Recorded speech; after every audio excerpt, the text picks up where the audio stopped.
So hey friends, welcome to this week's video. This week we're going to go over some earbuds that I got from 𝐇𝐎𝐏𝐄 over the holidays, and these are the Nothing Ear 2. Quite a looker, different aesthetic than we're used to getting, but they're also one of the better received earbuds from 2023.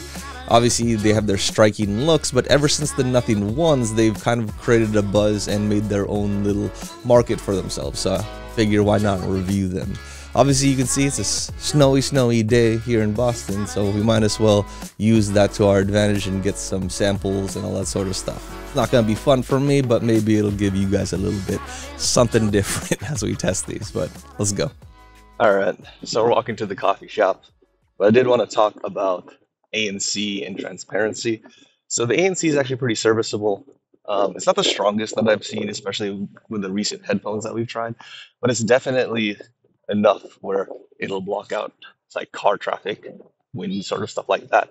However, some of the higher pitch stuff still gets through pretty clearly, so not perfect there, but the transparency sounds really good. So I think the microphones should sound pretty good, even when I'm talking, so you guys can tell me in the comments. But overall, like hearing the cars, hearing people talk, it's very clear and natural. So I'll give you guys some samples right here.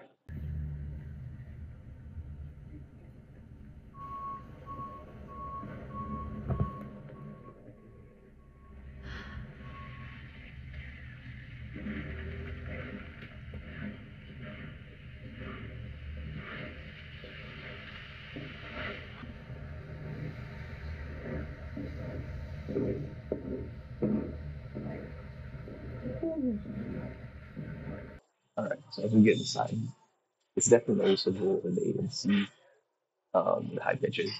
So if you're in the car, driving around, sloshing in the snow, the speed makes a bunch of other things like that. The ANC is very noticeable. You can't get around that. Transparency, as I mentioned, the mics are pretty solid for talking to the boost. I didn't have to take off my earbud. I could just use transparency fine. But again, ANC is probably the biggest issue, especially if I'm listening to music. There's also like bass that I'm noticing. So still a lot to be determined there, but here's some samples so you guys can hear for yourself.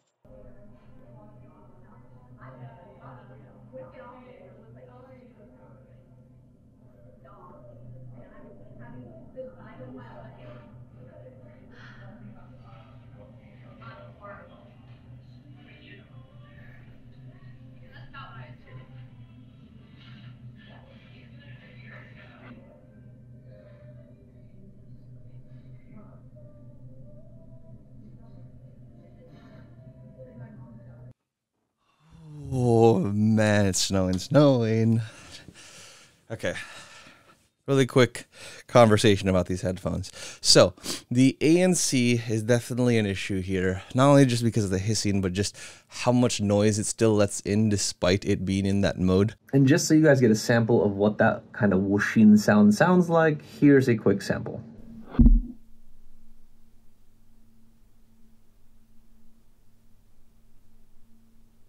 Obviously, a lot more noticeable when you're not playing music, but even when you play music, you can start noticing it a little bit as the music goes in and out, you know? And then as we talk about microphones, as you heard in those recordings and me listening to those back, they're not as good as I expected. They actually are pretty digitized. I think a lot of that comes down to processing to try to block out noises when you're on the conversation so that you can be heard. So like your audience is not getting distracted by cars, weather, you know, coffee shop noises. It'll be really focused on your voice, but as a result, that voice is super digitized. So again, you guys can tell me what you think of those samples, but from what I heard, super digitized, definitely not the most natural sounding one, which is really weird because again, the transparency came in extremely nice. Like I was like, oh, this should sound fine because my barista sounds like a normal person. She doesn't sound like a robot. But when using these with my phone, super digitized. So I don't know what's up with that, but probably not the best for conferencing, for me at least. I'd like to be a little bit more naturally toned so people aren't distracted by the digitization. However, I will say that overall the form factor is some of the most comfortable I've ever felt. This might be the most comfortable earbud I have tried, and I've tried a lot of them. But definitely like the form factor. It feels lightweight in ear. You can barely feel that they're there. And they're just snug. Like while they don't feel like they're there, you know that they're there because they just have that secure fit. It's just a nice hug inside your ear. Doesn't protrude too deep. doesn't expand your ear too much. It's like the perfect fit. So I really like how these are designed. However, the thing that I'm going to notice here is when using these, just like everyday, like controls and everything, the squeeze is an interesting choice by nothing, because I don't actually like it. It's a little bit less responsive. It takes a little bit more timing and getting used to. And they could have just achieved the same stuff with a tap, and it's a lot more functional. But I think the thing that made it really, really annoying and that I really can't vibe with is in weather, it can't differentiate between holds and squeezes. So like I was trying to play with the ANC to get you guys, you know, all those insights, and it would just pause my music like half the time, even though I was holding it. So the controls are just, it's a weird decision by them to use a squeeze instead of tap. I get it. Maybe you're trying to be a little bit different, but from usability and convenience, that squeeze is just not as good. So I don't really like that either. So from a controls front, there's nothing that we can really do. It is what it is. But there's definitely some other things that we need to test here. And, you know, since I like the fit so much, I might as well brave the weather and do a little workout with them. So I guess we'll be back after we do that. So workout done. That was kind of interesting, to be honest, but fit-wise, perfect. Like literally great seal, great comfort, great longevity in terms of the fit.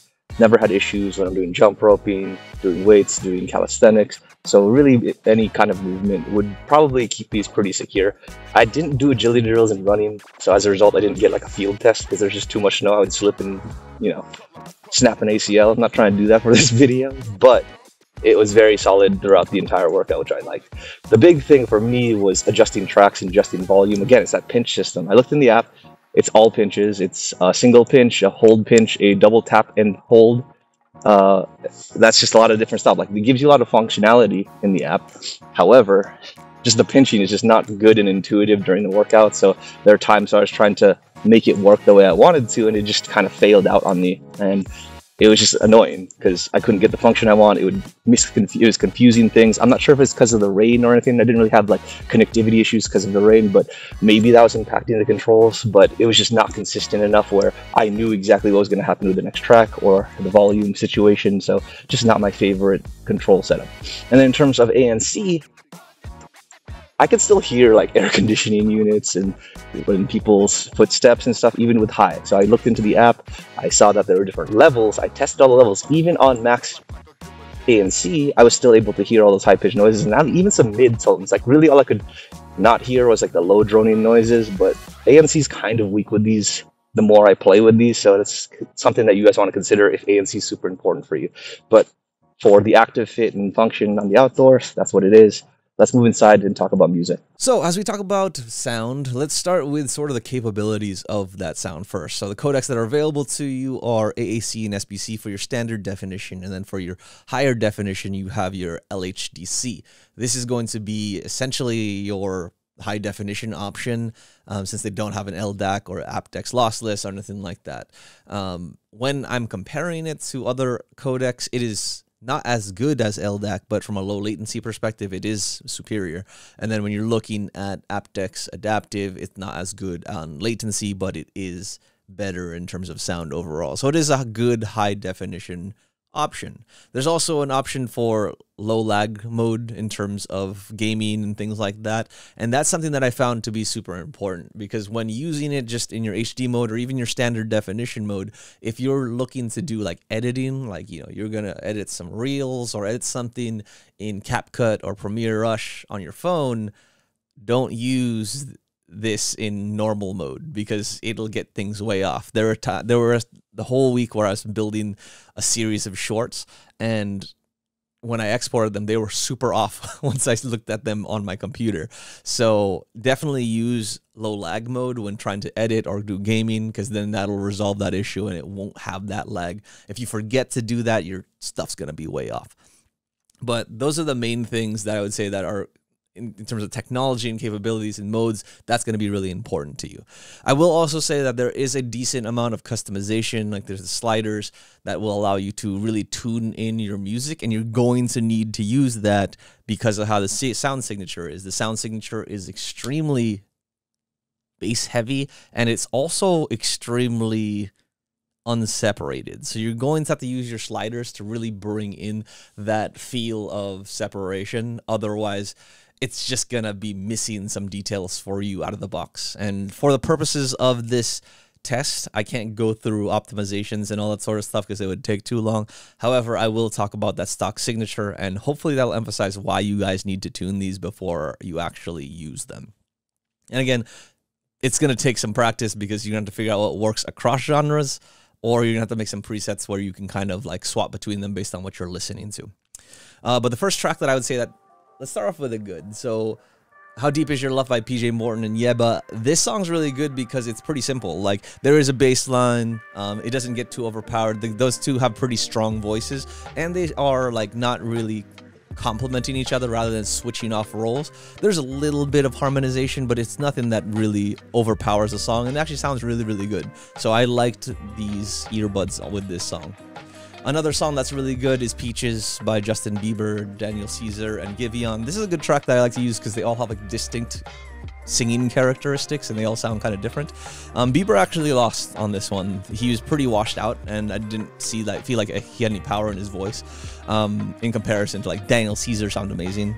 𝐵𝐵𝐿, just his haunting nature is there, and it's represented very well with this song. So I believe that, you know, this is solid for these. The ethereal parts where it's very like woo and floaty and kind of gets you into a mood that you're like on a high, all get retained through this song, so I wouldn't have any issues singing through that. That's also shown in 𝐄𝐍𝐉𝐻. So 𝐄𝐍𝐉's Die For You, those haunting aspects really shine with these headphones when there's not a lot of complication in the bass. Like when there's not a lot of elements backing it up, a lot of elements that are strong on the low end, they all tend to shine. I think what you start having issues is when there are a lot more just complex elements. Not saying that you can't have a strong singer, but I think just naturally it brings vocals forward as well as brings in the bass forward. So sometimes you can get an issue of separation, which we'll see in a bit. But like, let's say for Waves by 𝐷𝐿, I thought this song was gonna get all messed up, but actually was pretty solid. And I think it's the way that the song was tuned as well, that 𝐷𝐿 is very vocal forward. For this song, it makes sense. So I think the distinction between the instruments and the voice is solid for this. But then this is kind of where it starts breaking down. So like Lay Me Down by Sam Smith, not great. Like once it starts getting to full like instrumentation, it is extremely forward on all fronts. Like I can't discern instruments. It gives it a more intimate feel. It's less open, but it also makes him seem less powerful of a singer because he's not differentiating out from the background track. So I didn't really like on this one. This one's a little bit more of like an anime song, but I wanted to throw something that has just like a lot of freaking instruments going at it and like a lot of power. So Judgment by Ashta Hero. This is from the Blue Lock soundtrack or OST, and this one has like a lot of drums, a lot of powerful guitars, a lot of powerful voices, but the voices actually just get destroyed by the percussive elements. Like you can't really hear what he's saying, you can't really hear the enunciation, you can't really feel anything out of his voice. There's just this big blob of instruments that just overpower him, and the instruments themselves cannot be differentiated from each other, so it's just this sound like very up front in your face that just is just not, there's just nothing that really stuck out on the song, which was annoying. So then I also played it with something not as like powerful and rocky, something simple like Gentlemen Don't by Gabe Bondoc. Usually this is an acoustic version, but I think in recent years, and I didn't know this, he made some like studio versions, and they sound good. It sounds good overall, like when he's singing alone, but once he starts bringing in backup vocals and backup instruments and like the whole instrumentation is there towards the chorus portions, I just didn't really like it. Like it started really good when it's just his voice, but something about how the soundstage is so intimate, it just makes everything kind of like muddy and gross, and it just doesn't make things shine as much as I'd like. And that separation again is an issue. But yeah, we should probably show you how this sounds. I'm gonna see if I can find a track in my, on like, you know, the things that won't get me flagged on this video to show you this. But yeah, let's get into the sound samples. and hopefully you guys can see this.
So in my brain, these shouldn't be that bad because so many people rank these well.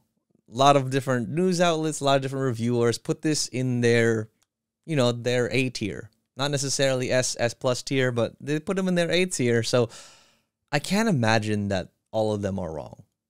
I hope they're not wrong because I'm going to return these and see if we can get another unit, because ANC, music balance, a lot of different stuff is messed up with these, and I don't know why people would recommend that. Again, they fit really well. Transparency is pretty solid. Things like that.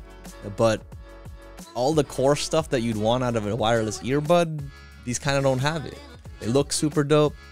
They don't act super dope. And again, a lot of people put this on the recommendation list, so I'm just hoping it's a bad unit. So we're going to return this, and it gets incomplete for now. If you guys are interested in this, I put a link down below, but I would hold off until I get another unit and see if it's a consistent thing or if it's just this bad unit. So hopefully it's the latter, but we shall see. For you guys sticking around for the entire video, I thank you so much. And as always, I really appreciate you guys when you leave comments telling what you want and what you like to see. A lot of the recent earbuds that I've been doing are all because of viewer requests, and they've been pretty solid options. So thank you guys for giving me those recommendations. I know we've been very earbud focused recently, so I'm probably be switching up the content a little bit. We do have a few more coming down the pipeline because of people sending us stuff, but we also want to start getting into, like, you know, hoodies, shoes, clothes from my tailor and stuff that I got. Also camera stuff that I'm kind of far behind on, microphones as well. So there's going to be a little bit more variety. It's not going to all be earbuds. So if you guys want to see that stuff, definitely stick around. Again, thank you to my OGs for helping me direct the channel and engaging with all my stuff. It really helps the channel and being growing super aggressively recently. I'm almost at 5,000 subscribers, so if you guys can help me get to that with a like, comment, subscribe, do all the things you normally do on a video that you like and love. And as always, I appreciate you. Peace. See you very soon.